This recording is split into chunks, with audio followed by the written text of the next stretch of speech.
Hello everyone, this is my second resource I'm looking at. It's called PenPalSchools.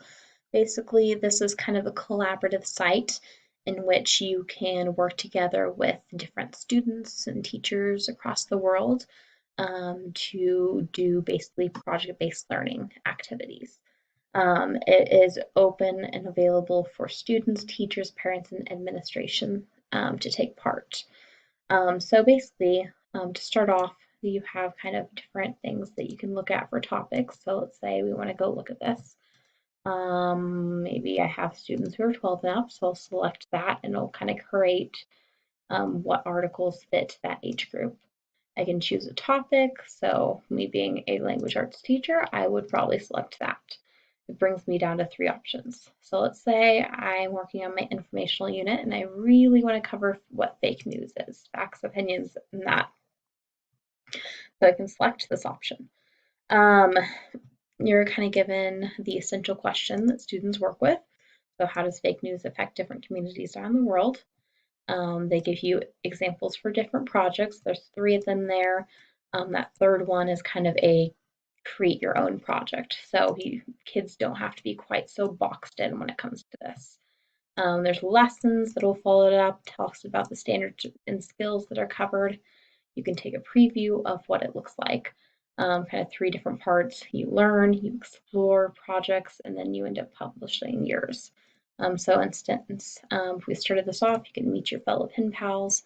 You start with your kind of guiding first question. There's a video to watch. Then you have an article that has three different levels in which students can interact with the reading level. So just depending on where they're at. There's at the start, it gives you examples of some projects that you can kind of just view, like a quiz or a fictional story that was created. There's some different stuff on there, and then let's take a look at something else. So let's say we look at this one. There's a video. Once again, you can play around with the difficulty. And something I just noticed, depending on the difficulty, your question also changes. So I actually just noticed that one. At the end of each article, there's vocabulary as well.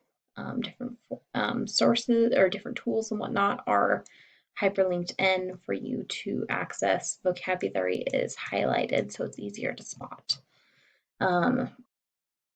So that kind of gives you an idea for that.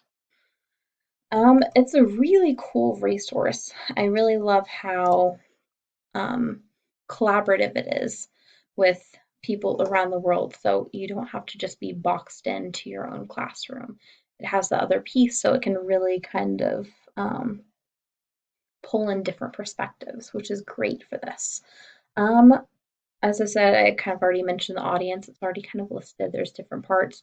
Like teachers can share things with parents. Teachers can also kind of see what kind of messages are being sent or received by their students. So there's some safety in that. A student can't join unless the teacher approves of it. So it's pretty safe where that is concerned. The site doesn't collect too much information from the student, just a first name, last initial, and so it's pretty good in regards to that. Personally, I would love this just for the collaborative piece to get more engagement from students, more writing, more of vocab study. I could use this very, very well within my own content area. And as I noted before, there's different topics, mathematics, history, so science, all of that kind of within in foreign languages too. So just kind of depending, different content areas could cover using this. It's completely free, which I love. The last thing to look at is standards that addresses, and there was a couple that I picked out for this one.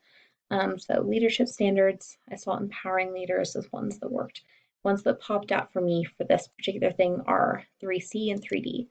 So inspiring a culture of innovation and using technology to advance learning for the diverse needs of students.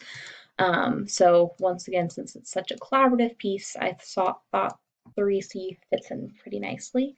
Additionally, like 3-4 or 3D, because it has that project-based learning aspect, it fits nicely to that as well. With our TPAC standards, I found Actually, I think I had TCK1. Once again, the project-based learning kind of fits in there, planning and facilitating diverse learning activities. So it has that variety that students can do depending on what learning style they have best. So they can choose different ways to respond to the project, which I absolutely love. All right, well, that was my second of my resources, and I will be posting three more yet today. Bye for now.